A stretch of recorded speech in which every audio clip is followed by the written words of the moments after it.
할렐루야. 아멘. 우리 기독교에는 절기가 4번 있어요, 원래. 이제 조금 있으면 6월 말쯤이 되면 맥추절이라고 합니다. 맥추절. 오늘날은 이제 보리를 안 심는데 예전에는 저 어릴 때만 해도 보리를 많이 심었어요. 그래서 보리 거두는 시기를 이제 기점으로 해서 보리 수확한 걸 하나님께 올린다 해서 맥추절을 지켰었어요. 근데 지금은 맥추절이 유명무실합니다. 잘 안 지키죠? 이스라엘에서도 6월이 되면 맥추절을 지켰어요. 그리고 9월, 10월 되면 추수감사절을 지켰어요. 한 해 동안 농사한 것을 하나님께 감사하는 마음으로 올려드리자 해서 추수감사절을 지켰고, 그 다음에 우리가 잘 아는 성탄절입니다. 세 번째로 성탄절. 성탄절은 다른 거 아닌 바로 예수님께서 아기 예수를 이 땅에 태어나신 귀하고 복된 날을 성탄절이라고 합니다. 그리고 오늘 바로 부활절입니다. 이렇게 4번의 절기가 있어요. 그 4번의 절기 중에 가장 중요한 절기는 바로 뭐니 해도 부활절인 것입니다. 오늘. 그래서 기독교에서는 성탄절은 사실 국경일로 지정이 되어 있잖아요. 그죠? 근데 부활절은 국경일은 아니에요. 그러나 기독교에서는 성탄절보다 부활절을 훨씬 더 귀하게 봅니다. 왜 그러냐 하면 성탄절은 물론 예수님이 이 땅에 아기 예수로 오시는 귀한 날이지만, 부활절은 예수님이 죽음에서 되살아나신 날이죠. 예수님이 죽음에서 되살아나셨다라는 것은 바로 부활의 첫 열매가 됐다라는 거예요. 그 너희들도 이제 나처럼 다 부활을 할 것이다라는 주님의 약속인 것입니다. 아멘. 주님이 보여준 거예요. 주님이 보여준 것입니다. 오늘 우리도 주님의 이 부활을 통하여 다 같이 부활할 수 있다라는 부활의 소망을 가져야 하는 것입니다. 부활의 소망을 갖는다는 것은 굉장히 중요한 거예요.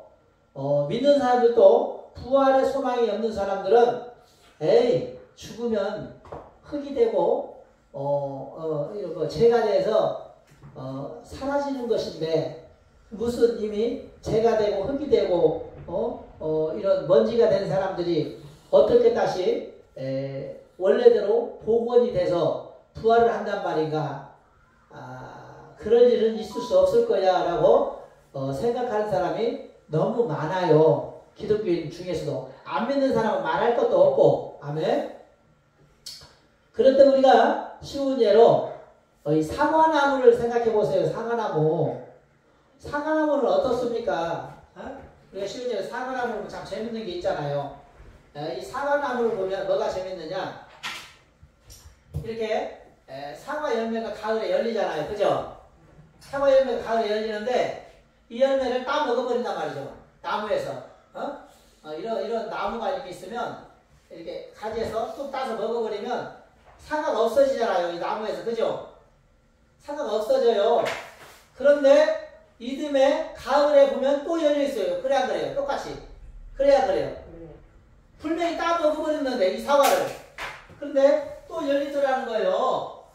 사람이 이렇게 할 수 있나요? 사람의 힘으로? 없어요.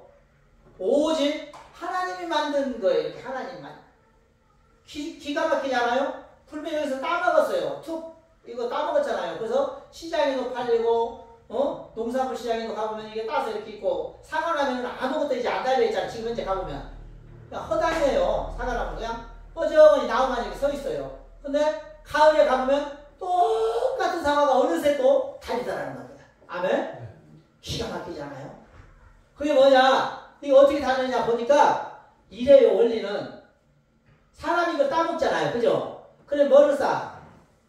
배변을 싸잖아요. 그죠? 한마디로 똥을 싸는 거예요. 똥을 싸면 이 똥을 다시 농구로 퍼다가 사과나무 밑에다 뿌려주는 거예요. 이렇게. 그 똥을. 그러면 사과나무가 다시 똥을 빨아먹고 가을에 또 열매를 또 내는 거예요. 그 또 사람은 또 이거 따먹어. 그 똥을 싸. 그 똥이 또 이게 사과나무 밑으로 들어가. 그것도 열매를 빨아먹고, 나무가 빨아먹고 또 열매를 줘. 이런 식으로 수백 년을 이어져 계속 열더라고요. 따먹고 싸고 따먹고 싸주면 또 야가 싼 것을 빨아먹고 열고, 이 원리예요. 원리. 돌아가는 원리. 얘한테 사람이 걸음을 안 주면 얘가 안 열어. 또 반드시 걸음을 줘야 열리더라는 것입니다.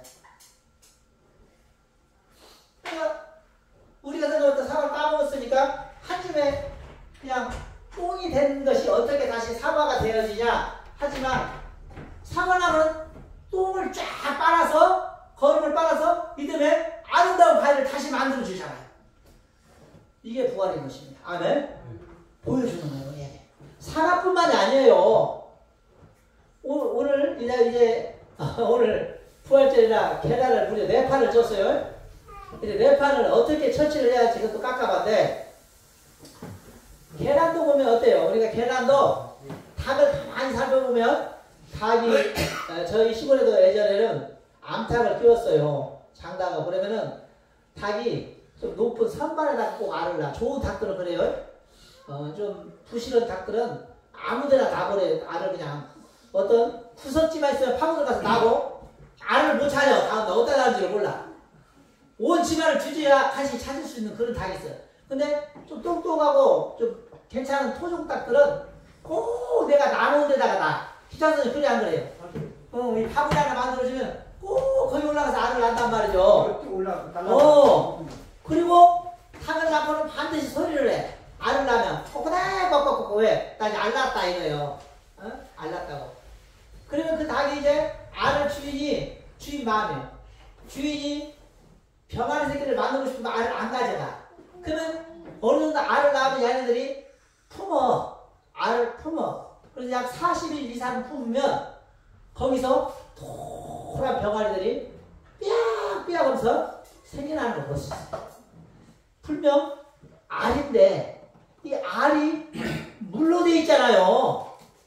깨보면. 근데 그 뿔이 날개 달린 새가 되어 나오더라는 거예요. 그래서 부활절에는 계란을 먹는 상징적인 것이 그거예요. 계란을 보고서 부활절을 배워라. 이 맹물, 그냥 땅바닥에 쏟아버리면 맹물이지만, 물에 불과하지만, 이게 암탉이 품어버리면 날개 달린 새가 되더라는 거예요. 우도 마찬가지인 거예요. 우도. 그저 인생 살다가 죽어버리면 그뿐이지만, 한 줌에 재가 되고, 흙이 되고, 물이 되어 떠내려가고, 바닷가로 흘러갈지, 땅속에 묻혀 영원히 끝나버릴 수 있지만, 주인의 손에 붙잡히면, 암탉의 손에 붙잡히면, 병아리가 뭐가 돼요? 알이 날개 달린 새가 되는 것처럼, 우리도 주님의 손에 붙잡히면, 그런 역사가 나타납니다. 아멘? 아멘. 믿어야 돼요. 그래서 오늘 뭐라고 써있어? 나는 부활이요 생명이니 나를 믿는 자는 죽어도 살겠고 무릇 살아서 나를 믿는 자는 어쩐다? 영원히 죽지 아니한다. 그 지금 우리는 살아서 예수 믿어서 이렇게 안 죽습니까? 이단들이 이래서 오해가 생기는 거예요.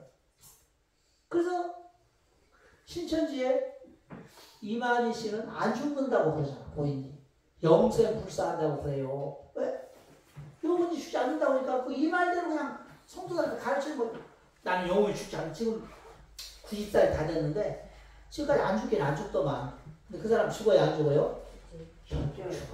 결국은 죽어.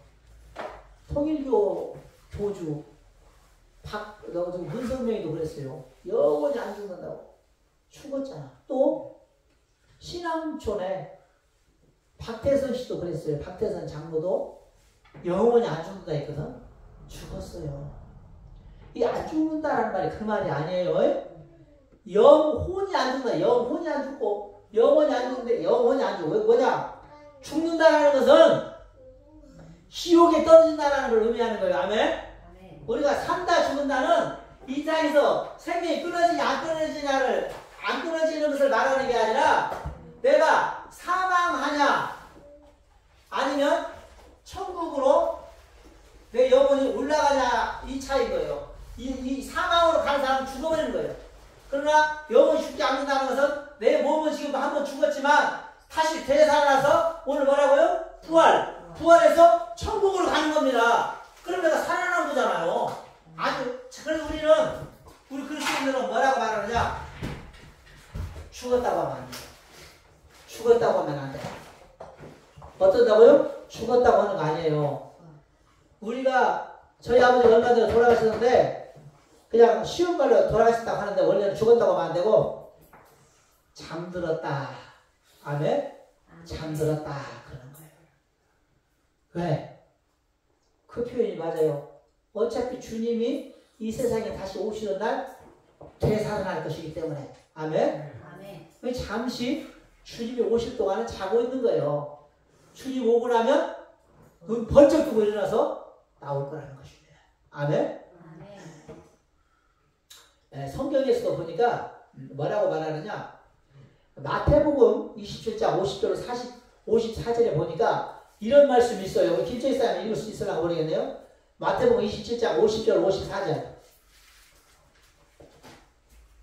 좀 찾기 어려우면 제가 읽어드릴게요.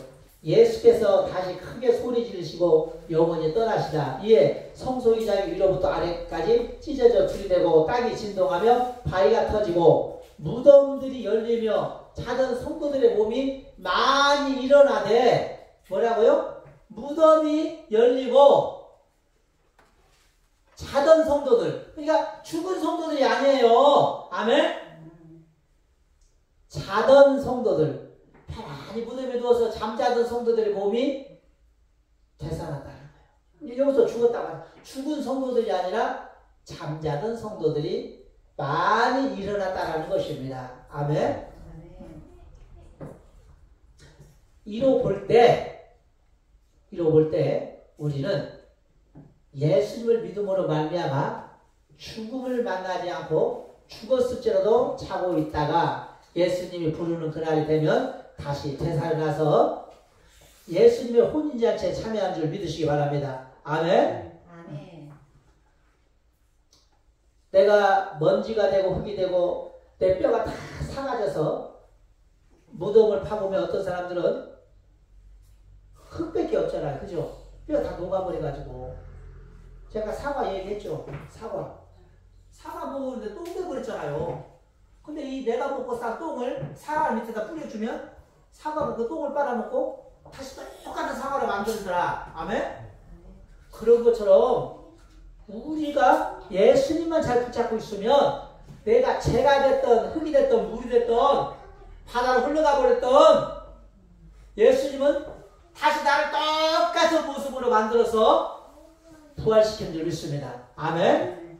이게 믿음인 거예요. 이걸 믿으라는 거예요. 교회 다니면서 뭐 매달 없이 헌금 많이 하는 걸 믿고 교회 이쁘게 짓는 것을 믿고 권사되고 집사되고 장로되고 이런 것이 중요한 게 아니라 교회를 왜 다니느냐? 내가 예수님을 믿음으로 나도 예수님처럼 반드시 부활할 것이라는 걸 믿는 거예요. 아멘? 이게 믿음이에요. 다른 거 믿을 거 없어요. 예수님이 오늘 부활했으므로 나도 예수님처럼 반드시 부활할 날이 올 것이다. 이 믿음을 갖고 있으면 불행하지 않아요. 불행해요? 불행하지 않아요. 왜? 이 밖에 있는 많은 사람들이 수백억의 돈을 가지고 재밌게 살고 있기도 하고 또 요즘에 정치 보면 어때요? 대통령 하려고 하는 사람, 국회의원 하려고 하는 사람, 지금 정치가 막 시끄럽잖아요. 그런 사람들, 정치에 관심이 너무 많아서 높은 데 올라가 앉아있고 싶은 사람들, 그런 사람이 안 부러운 거예요. 정말 믿음 있다면. 왜? 그 사람들을 죽으면 하늘에 흩어질 사람들이지만 우리는 죽으면 영원한 천국에 들어갈 사람들이고 부활해서. 우리가 그날이 엄청 오래 있을 것 같으죠? 그렇지 않아요. 그날은 도적같이 와버려요. 금방. 내가 우리 김철희 집사님을 신학교 다니면서 1학년 때 자취방 얻으러 갔는데 저분이 계시더라고 거기에. 근데 저분이 딱 내 나이 정도밖에 안 됐어. 제가 지금 58세거든요. 저분이 그거밖에 안 됐어. 나이가. 젊어가지고 신사하고 멋쟁이셨어요. 저분 방도 그냥 너무나 그냥 깔끔하게 해놓고 사시고 막 그랬는데 근데 지금 저분이 80살 다 되셨잖아. 거의. 이제 올해가 78세신데 2년만 있으면 80이요. 저분이. 그러면 뭐 저분이 뭐 불로장성하지 않은 이상은 어쩌면 10년 안에 천국 갈 수도 있잖아. 그래 안 그래요? 어? 10년 안에 가면 오래 사시는 거죠. 90살 넘게 사시는 거. 그죠? 그러니까 대부분은 90살 이쪽저쪽으로 돌아가셔. 100세 시대라고는 하지만 우리 김창수 선생님 어머니 같은 경우는 특별 케이스로 지금 100살 넘으셨죠? 그런 분도 있긴 있어 간혹. 그러나 대부분은 제가 말씀드리는데 85세에서 95세 사이에 다 돌아가십니다. 제가 우리 동네 분들도 지금 95세 넘은 분이 한 분도 안 계세요. 저희 동네도 시골 가보면 장수마을이라고 소문났는데도 거의 그러면 89세, 90 좀 더 사신 분은 92살, 94 뭐 이렇게 돌아가시더라고 다. 90세, 90대 그 사이 다 네. 돌아가시더라고. 키는 사람이 좀 이제 90은 몸이 쇠해버리니까 거의 백약이 무효요. 백약이 병원에 가도 의미가 없고 약이 듣질 않아버려요 나중에. 그래서 이제 우리가 천국 가는 게 오래 걸릴 것 같지만 저도 한 바퀴만 돌면 저분 연세가 금방 돼버립니다. 여러분도 마찬가지예요. 여러분 천국 가고 그날이 언제 오걸 금방 와버립니다. 응? 금방 와버려요. 제가 이 교회를 개척한 지가 엊그제 같은데 벌써 이 교회 개척한 지가 20년 돼가네. 네? 금방 돼버려요. 저분 만난 지가 20년이 넘어버렸네요. 그때까지만 해도 신학생 해갖고 젊었죠. 이보다 훨씬 젊었죠. 총각이었지 거의. 네? 근데도 저도 이제 중년이 다 돼가지고 이제 곧 할아버지 소리 듣게 생겼잖아. 세월이 그런 것입니다. 여러분 그러니 예수님만 잘 붙들고 있으면 놀라운 역사가 나타나는 것입니다. 그럼 오늘 포인트가 뭐냐? 그럼 우리가 어떻게 해야 부활의 영광을 맛보느냐? 부활의 주님을 만나야 될 줄 믿습니다. 아멘. 그래서 오늘 제목이 뭐예요? 부활의 주님을 만나보자. 부활의 주님을 만나야만 우리는 새 생명을 얻기 때문인 줄 믿습니다. 아멘. 자, 부활의 주님을 만나려면 어떻게 해야 되는가? 첫째, 갈릴리로 나가야 될 줄 믿습니다. 아멘. 갈릴리로 나가야 합니다. 이 무덤에 도착한 마리아는 주님의 시체가 오늘 본문에 보니까 보이지 않으니까 눈물을 흘리고 울어요. 우리 주님의 시체를 누가 훔쳐갔지? 우는 거예요. 울어. 그러니까 갑자기 뒤에서 어떤 사람의 소리가 들리는 거예요. 마리아야 하면서. 여러분 오늘 우리도 주님이 내 안에 안 보이면 울어야 돼요. 아멘. 우는 것이 맞아. 그런데 마리아의 잘못된 점이 뭐냐? 무덤에 찾아와서 주님을 만나려고 했던 게 실수했어요. 주님은 무덤에 계시지 않아요. 왜? 주님을 죽은 자 가운데서 찾으면 안 계시는 것입니다. 주님은 어디에서 차지한다? 산자 가운데서 차지할 주님이 계시는 것입니다. 여러분 이 세상은 다 죽은 곳이에요. 그래서 산 곳은 어디예요? 교회인 거예요. 아멘. 그래서 갈릴리는 교회인 것입니다. 죽은 자 가운데서 주님을 찾아야 없어요. 주님은 바로 갈릴리와 같은 교회에 계시는 거예요. 그래서 누가복음 24장 5절에 보면 예수님이 말씀하시기를 어찌하여 너는 산자를 죽은 자 가운데서 찾느냐 그랬어요. 마리아한테 너는 어찌하여 살아있는 예수님을 죽은 무덤에서 찾느냐 그랬단 말입니다. 우리 살아가는 성도님들 죽은 자 가운데는 예수님이 계시지 않아요. 예수님은 산자의 하나님이기 때문에 나는 아브라함의 하나님이요 이삭의 하나님이요 야곱의 하나님이니 즉 산자의 하나님이라 그랬어요. 예수님을 죽은 자 가운데서 찾는 사람은 크게 실수하는 것입니다. 오늘 우리 평양지 살아가는 성도들은 예수님을 산자 가운데서 찾길 축원합니다. 그럼 산자는 어디냐? 마태복음 22장 3절에 그랬어요. 그러나 내가 살아난 후에 너희보다 먼저 갈릴리로 가리라. 바로 갈릴리에 예수님을 가신다고 했어요. 살아나면. 갈릴리는 어디입니까? 바로 교회를 상징하는 거예요. 오늘 우리 살아가는 성도님들은 부활하신 예수를 만나기를 원하여 오늘도 이 자리에 오신 줄 믿습니다. 아멘. 자, 사도행전 2장 1절 이하에 보면 120명의 성도들이 마가의 다락방에 모여 무려 10일 동안 풀처주야 부르짖었을 때 성령이 임하고 부활의 주님을 만난 줄 믿습니다. 아멘. 오늘 우리 사랑하는 성도님들도 정말 주님을 만나기를 원한다면 죽은 자 가운데서 눈물 콧물 흘리지 마시고 하나님의 교회에 나와서 무릎 꿇고 주님, 부활하신 주님을 만나기를 간절히 소원하며 기도하시기를 축원합니다. 어느 목사님이 시골교회 집회를 나갔을 때 일이에요. 부역장님이 저녁 식사 자리에 부흥강사님을 자기 집에 초대했어요. 부흥강사님을 초대했는데 부흥강사님을 초대해놓고 이제 맛있는 저녁상을 차려드렸어요. 그리고 부흥강사님이 이제 이렇게 맛있는 식단을 차려주셔서 감사합니다 하고 밥숟가락 뜨고 밥 먹으려고 하는데 부역장님이 막 울어. 그래서 아이고 저분이 아까 내가 설교를 하거나 은혜를 깨 해서 은혜를 많이 받았나 보다 생각하고 부역장이 부흥강사님 흐뭇했어. 그리고 밥을 다 먹고 나서 이제 부역장님한테 물어봤어요. 부역장님, 대체 어떤 부분에서 그렇게 은혜를 받았습니까? 그러니까 부역장이 하는 소리가 그게 아니라요, 강사님을 보니까 군대 가서 죽은 내 아들이 생각이 나서 그랬어요. 강사님이 왜 이렇게 내 아들과 닮았는지 강사님 얼굴만 보면 눈물이 나네요. 그러더니 여러분, 이렇게 죽은 아들 붙잡고 우는 것이 아닙니다. 아멘. 믿음이라는 것은 예수님 붙잡고 울어야 돼요. 예? 죽은 사람 붙잡고 울어봐야 더 슬퍼지기만 해요. 예? 아까도 저희 어머니, 제가 저희 동생이 전화가 왔는데, 오빠, 왜 오늘 아침에 내가 어머니 가방을 정리를 하다 보니까 아직도 어머니 가방에 아빠 사진이 있어. 그리고 엄마 지갑은 아빠가 만들어준 지갑을 그놈을 지금도 갖고 다니고 있더라고. 그래.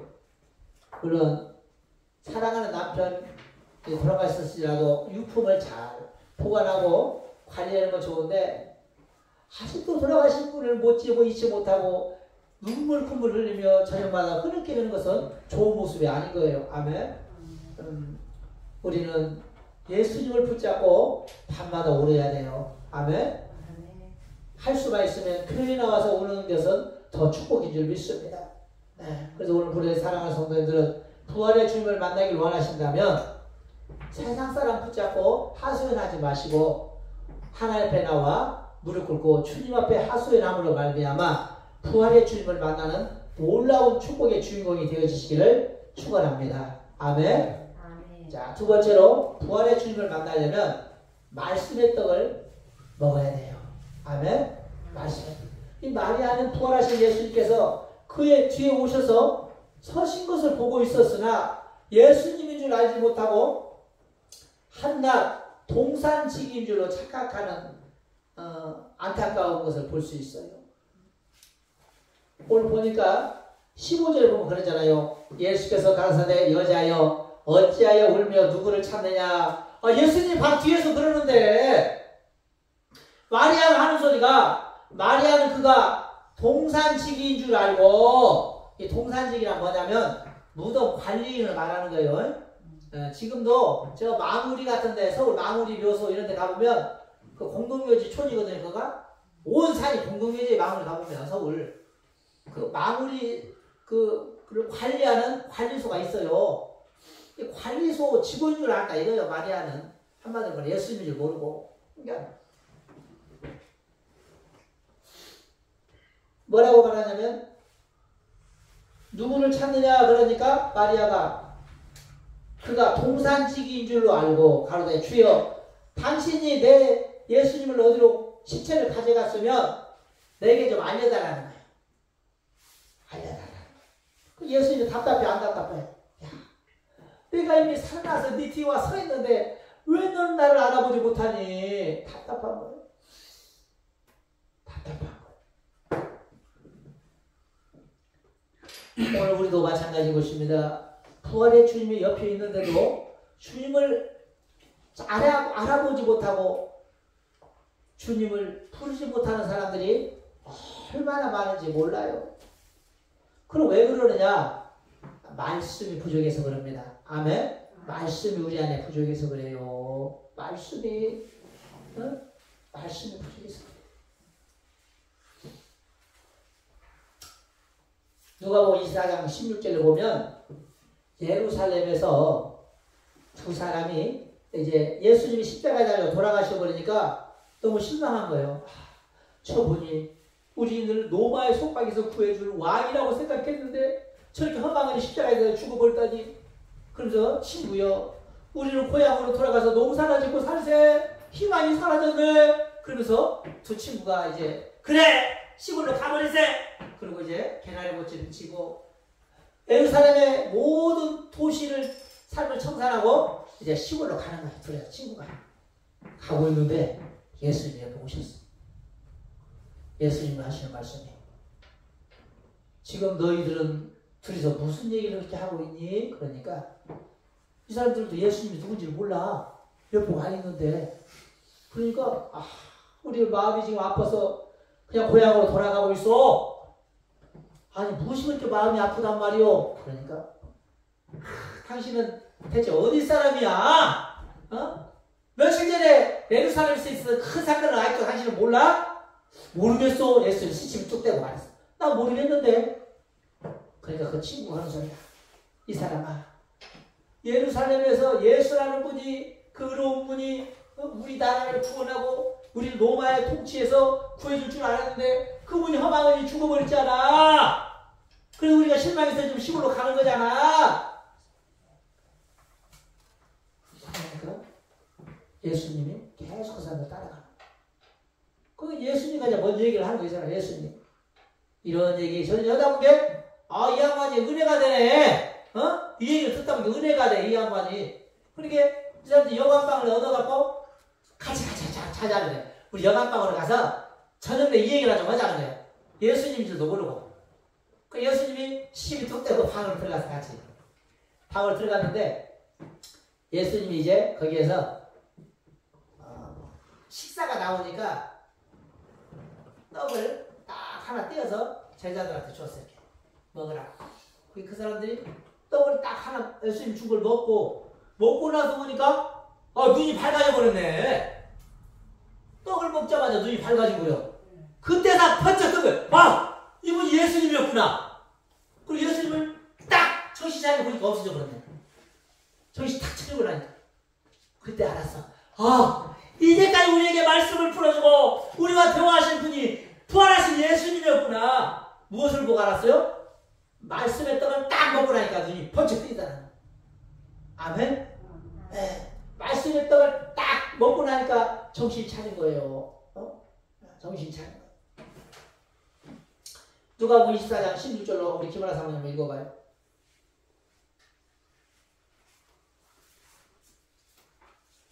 누가복음 24장 16절.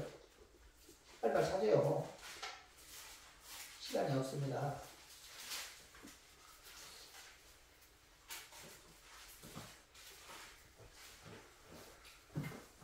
저희의 눈이 가리워. 자, 13절, 15절부터 읽어봐요.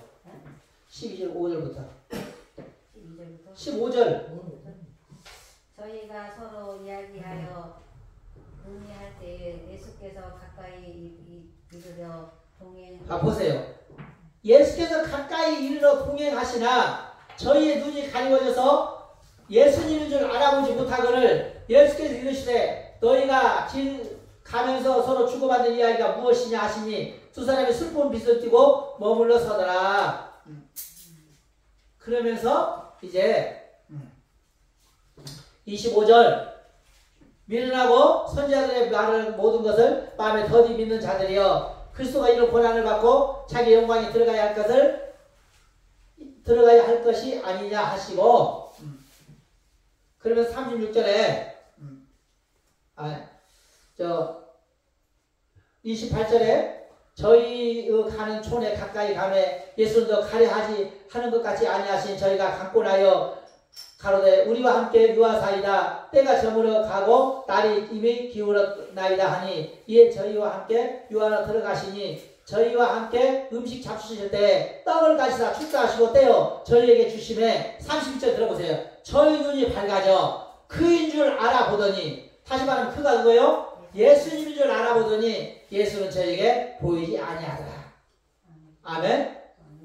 그래서 32절에 저희가 서로 말하되 길에서 우리에게 말씀하시고 우리에게 성경을 풀어주실 때 우리 속에서 마음이 뜨겁지 아니하느냐 하고, 이 말은 무슨 말이냐면 예수님이 떡을 떼어주고 떡을 먹는 순간 깨닫게 된다는 거예요. 아멘. 아, 지금까지 나와 우리 옆에 와서 저녁 오후 내내 함께 걸어왔던 얘기했던 그분이 예수님이었다는 그 대사, 이 무릎을 다 치면서 깨닫게 되는 거예요. 아멘. 그런데 왜 그리 답답한 거예요? 예수님 옆에 있는데 모르는 거예요. 예수님은 부활을 하긴 하셨으나 영체로 부활한 거예요. 영체. 영체라는 건 뭐냐? 귀신은 아니에요. 영체는 무엇이냐면 사람과 똑같아요. 똑같은데 영의 눈이 있어야만 보이는 거예요. 아멘. 영의 눈이 열려야만 보이는 거예요. 영체는. 응? 똑같아. 귀신은 몸이 없어요. 그러나 예수님 몸이 있어요. 생선도 잡수세요. 그런데 그 사람들 눈이 똑같은 예수님인데도 모르는 것은 이미 예수님이 영체가 되어서 그들에게 이미 말씀을 많이 풀어주면 그 말씀을 듣고 이미 깨달아야 되는 거야. 안 깨달아야 하잖아. 이분 예수님이다라는 걸. 근데 모르는 건 뭐냐? 그들의 말씀이 없어서 눈이 가려워져서 보이지 않았다는 거야. 그때 예수님께서 그들에게 떡을 떼어서 그들의 입에 먹여주는 순간 그때서 깨닫게 된 거예요. 아, 그분 예수님이었구나. 사랑하는 성도님들, 부활의 예수님을 만나려면 우리도 말씀을 많이 봐야 하는 거예요. 아멘. 말씀을 알지 못하는 사람들은 부활의 주님 옆에 와도 깨닫지를 못해요. 알지도 못해요. 알 수도 없어요. 아멘. 제가 주머니 이 지갑 속에 보면 상품권이 있잖아요. 상품권. 여러분, 상품권에 대해서 알지 못하는 사람은 이 길에 떨어져서 안 주서. 그래 안 그래요? 길에 떨어져서 안 주고 종인 줄 알지. 그러나 이미 말을 들어서 상품권도 다 돈과 똑같은 거야 라고 아는 사람들은 주서. 그래 안 그래요? 그와 마찬가지인 거예요. 그와 마찬가지인 거예요. 말씀을 보는 사람은 예수님이 부활의 주로 우리 옆에 오셨다 할지라도 말씀을 모르니까 도무지 온지 안 온지도 몰라. 그러나 말씀을 들어서 아는 사람들은 딱 한마디만 하면 그냥 아는 거예요. 누가 하든지. 목사님이, 성도님, 하나님 앞에 기도하세요. 이러다던가, 아니면 성도님 봉사하세요.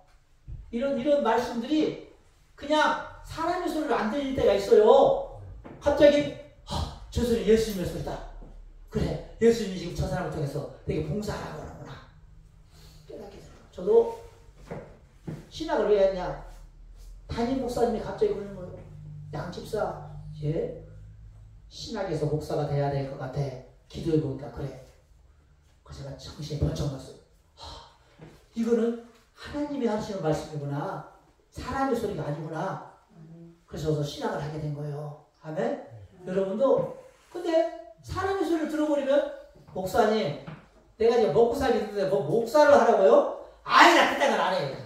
이래버리면 사람의 소리를 무시해버리면 저 지금도 꼬물이나 주고 살았겠죠. 산에 약초나 캐고 다니고 또 별거 있습니까 인생? 술이나 먹고 담배나 피고 그죠? 근데 그 순간 하나님의 음성을 알아들었더니 제가 오늘날 목사가 되겠다는 거예요. 큰 교회 목사는 아니지만 비록 작은 교회 목사지만 제가 이 교회를 그래도 20년간 이렇게 목사로 하나님 세워서 지금까지 쓰고 계시잖아요. 아멘?